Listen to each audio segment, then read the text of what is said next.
blaster. Get some of this blaster going here. Got to get that oxygen sensor. And what in the world is it? It's got a safety on it. Oh my gosh. Let's see, it's minus or all the way. I think we want all the way. Yeah, nice little liberal squirt of the PB blaster. I think that stands for Pabst Blue Ribbon. Oh, hey guys, what's going on? Welcome back to the Hands-On channel. As you can see, we're out here in the garage today, getting ready to do some more repairs on my old reliable 93 Chevy Silverado. It's a 1500 with a 5.7 V8, 350 as we used to call them back in the day. For cubic inches. We didn't measure things in millimeters back then, but anyway, I'm having some problems with the old TBI unit here, throttle body injection, I think they call it. Well, I don't know exactly what's going on, but it's still running weird. I thought I had it fixed. I found a problem with a loose ground wire or a broken ground wire, and I changed out the temperature sensor, and it seemed like it fixed it for a few days. And then when I least expected it, of course, wouldn't you know, when I needed it most, that's when it started bucking. And basically what it's doing is, not all the time, but some of the time, it goes into this condition, I guess we'll call it, where suddenly the truck will start running really rough, really poor. And even if you're in neutral or park, it will rev up and down. You can see the tachometer going up and down like, I don't know, 100 or 200 RPMs. It's not extreme or anything, but so yeah, what's been going on is you pull up to a stoplight or you're in traffic or something like that, and it will die on you if you're not really paying attention to it. Now, the weird thing is I'm usually able to put the truck in neutral, rev it up a few times. I mean, like really rev it up to 4,000 or 5,000 RPMs and, you know, kind of floor it for a second and then let off, floor it and let off. And then it straightens out and normally acts like normal for a while. And so it's really weird. It's doing it more and more frequently. At first I was able just to, you know, put it in neutral and rev it up and clear it out and it would run fine. I'm getting no check engine lights. Recently I replaced my EGR valve because I thought, hey, I might as well replace that while I'm in here, because that's one of the things. I've been searching the internet forums high and low and reading until I'm so tired of trying to read about it, because you end up going into like a circular logic type thing where you're like, okay, well, I already changed that, I already changed this, I already changed that. And you'll get a lot of criticism from guys that are, you know, consider themselves master mechanics, and the way they talk down to DIYers is just atrocious. Some of the stuff I was seeing was just flat out insulting and toxic. I'm just like, man, what's the point of that? The person that doesn't know as much as you do is trying to ask you for your opinion and your help, and they're just not forthcoming or sharing anything. So let me tell you some of the things that I've done already. I changed out the EGR valve. I'll tell you, to back up a little further, when this first started happening, I tuned it up. I put brand new plugs, brand new wires, I think I changed the wires, and brand new cap and rotor. Now that's been about probably 8 months ago. So this has been going on for quite some time. I changed out both temperature sensors, and I talked about the importance of knowing that there's a second sensor up here on the manifold. Even myself, who works on cars all the time, works on old 350s all the time, I changed out the one and I thought that was it, and it didn't change anything. I'm going to tell you one other weird condition that I've got going on that I've noticed.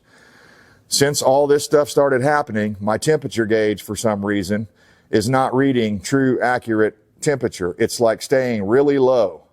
And I thought maybe the truck wasn't coming up to temperature. Maybe the thermostat wasn't opening up. But I turned the heater on, and the heater core is blowing hot air. So that tells me the thermostat is opening up. Now, I read something somewhere that these trucks in particular like a 190-degree thermostat.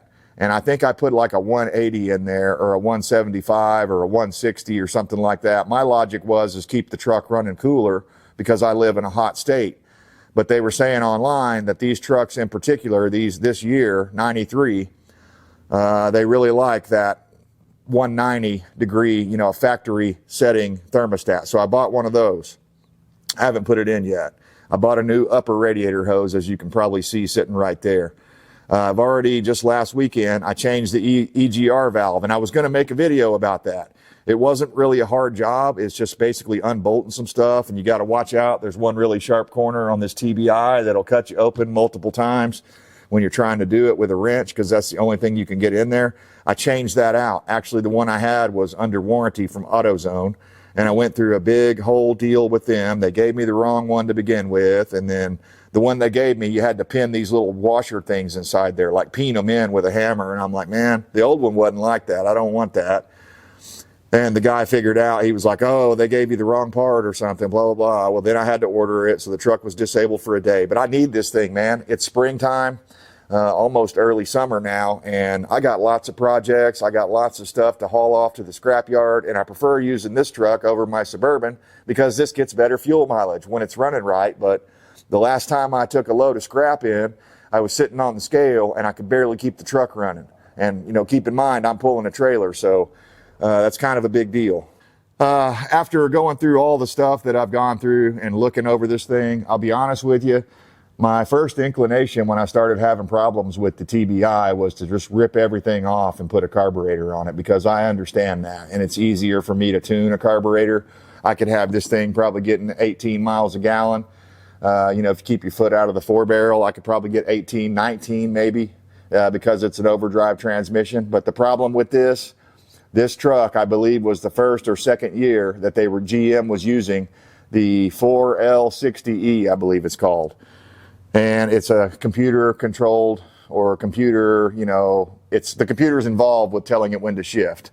And so there's a way to do it, but you have to buy an extra piece, a throttle position sensor to put on the side of a carburetor, and it gets more complicated.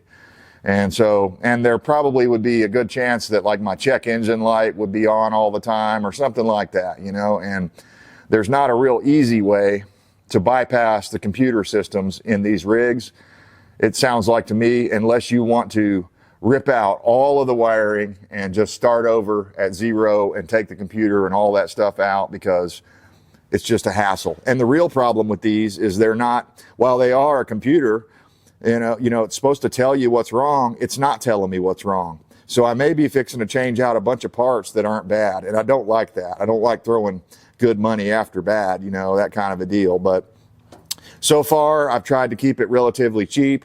We did the small stuff. We went from the things that are most likely. A lot of people online were saying the the temperature sensor here on the intake would cause that. I changed out the wire and the plug because my wire and plug were bad on the old one. I thought that I'd solved the problem. I've also found a ground that was loose. That's another thing people say is a common cause of this problem. You also run into other things that we're not going to cover today, like there's an ignition module inside the distributor. And it's not lost on me that it sort of feels like it could be ignition related. I don't know. Again, I may be just throwing a bunch of parts after something here, but I did. I went to Rock Auto and I bought a basket full of sensors. I basically bought the idle air control, which is right here. I bought the throttle position sensor, which is right here. I bought the, map sensor, which is right here.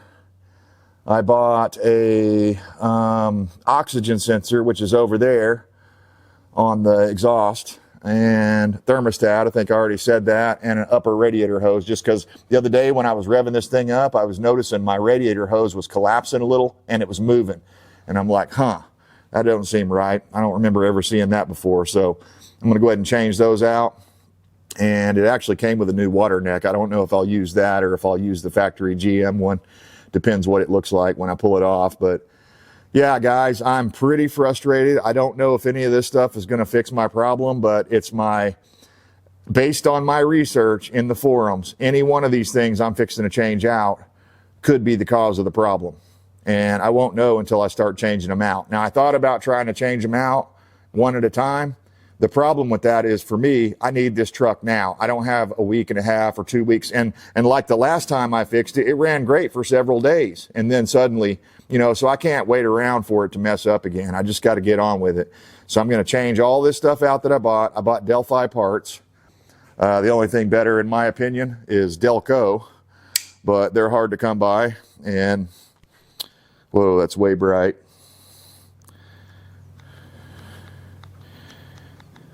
And show you everything we bought here and what we're getting ready to put on.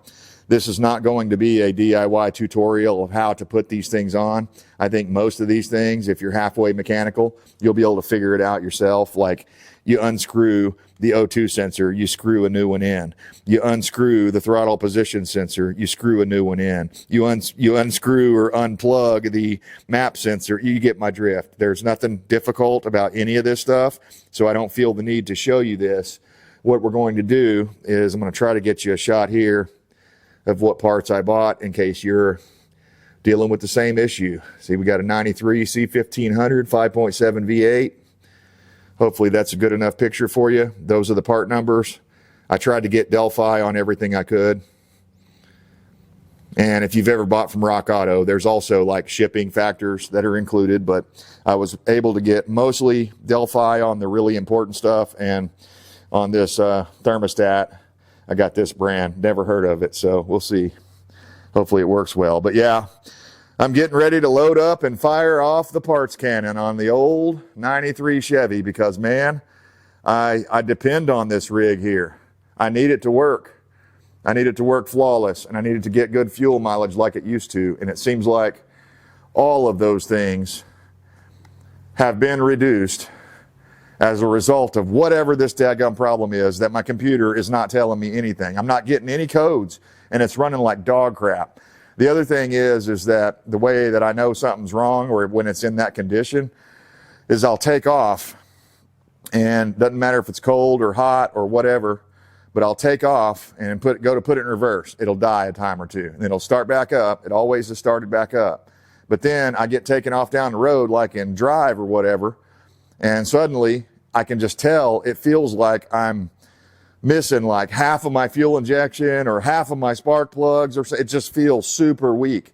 And then if you stomp into it, you can hear it go and kind of like come back to life. And then once it comes back to life and is running on all 8 cylinders or whatever the deal is, then it runs fine for a while. So I don't know, guys. Again, I'm loading up the parts cannon and throwing it at it, mainly out of frustration, and I'm tired of reading forums until my eyes bleed until 3 o'clock in the morning. So hopefully this helps some of you guys out. At least you'll have a direction. I've already checked for vacuum leaks.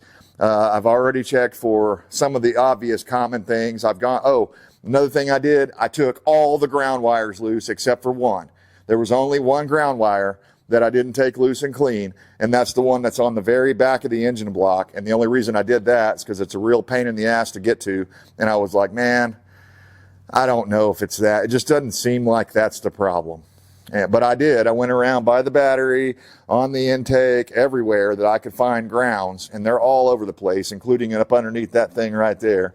And I took every ground off. I cleaned it with a wire brush, got down to bare paint where it wasn't, and put some battery anti-corrosive spray stuff on there so that hopefully it'll stay clean for years and years. And it made no difference. It took me at least a half a day to do that because, you know, there's grounds all over this damn thing. So anyway, I hope that this helps you guys out. We're going to, when we come back, I'll have all of these parts on there, hopefully, or the majority of them. Maybe not the thermostat, but all the electronic parts will be installed. And then I'll talk to you a little bit about how it's running at the moment. Anyway, maybe we'll go for a test drive and see if it makes any difference.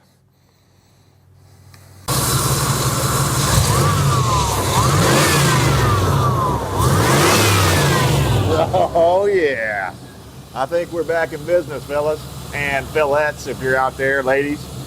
I know some of you work on your own cars too. That's cool. Anyway, I'm not sure exactly what fixed it, but one of those things that I talked about earlier in the video seems to have fixed all my problems.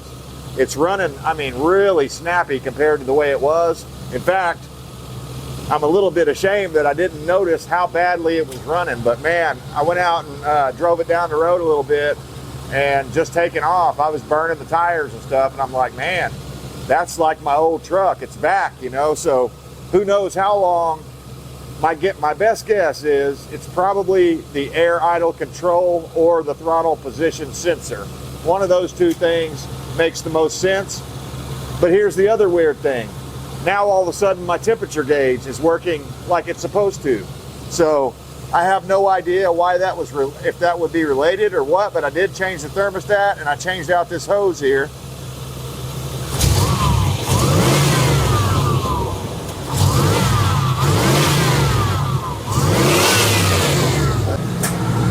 So if you find yourself in this situation where you've got a really great truck like this, an older Chevy, OBS as they call them, check those sensors, guys.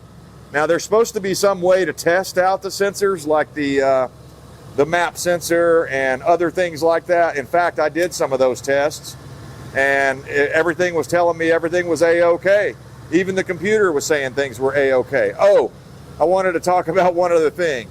I had a hell of a time getting that oxygen sensor out and then getting the new one back in, because as it turned out, I left some of the threads, or took some of the threads out whenever I took the old oxygen sensor out, and I had to actually take a pry bar and push down in there on the steering arm there, the steering column. I had to get a pry bar and pry up against the thing as I was tightening it. That was the only way I could force it in.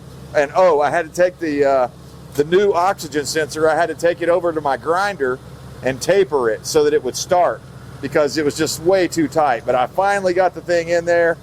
Hope to God I never have to change it out again, because I'm sure the threads are all boogered up, and hopefully I'll remember that, especially since I'm making a little video about it. But yeah, guys, I think we fixed it. I've been hesitant to say that because it seems like every time I do say that, it rematerializes or does that condition again in a few days. But I reset it the way you're supposed to. If you don't know, if you're changing out the air idle control and you're putting a new one in it, the way you go about that, resetting that, is you get inside the truck and you jumper A and B, and then you don't start it, you just turn it to ignition on, and you'll hear the thing making a little noise and stuff as it's self-adjusting. But I didn't do anything to the throttle position sensor. I just stuck it in and it seems to be working well. And again, it could have been that. Maybe my old throttle position sensor was bad. But I'll take that all day, every day. So guys, I appreciate you tuning in here, and hopefully you learned something. I wish I could tell you definitively what it was that fixed it. Maybe it was the oxygen sensor. Maybe it was a TPS. Maybe it was a bad thermostat or something weird like that going on. I have no idea. So that's why I fired the parts cannon. And this time, knock on wood, but I think we might have actually solved the problem. So let's hope so. I certainly don't want to find out when I'm up at the scales next time at the salvage yard or something like that. So anyway, guys, it's been a hell of a battle. I got scars and bruises and cuts all over me from digging in. So I'm going to go in the house and take a shower and get all this mosquito spray and sweat and grime off of me. Good luck to you on your projects. If you have any questions, I'll try to answer them to the best of my abilities, but I'll be honest with you, you probably need to go read about 10,000 hours worth of forums, and maybe you'll be able to figure it out on your own, kind of like I did. Of course, that's why I ended up throwing the parts cannon at it, because I was just getting so frustrated. But anyway, appreciate it. If you like this kind of content, consider subscribing. It helps out the channel. And like it, share it, that kind of stuff, if you know people that have this generation of Chevy truck.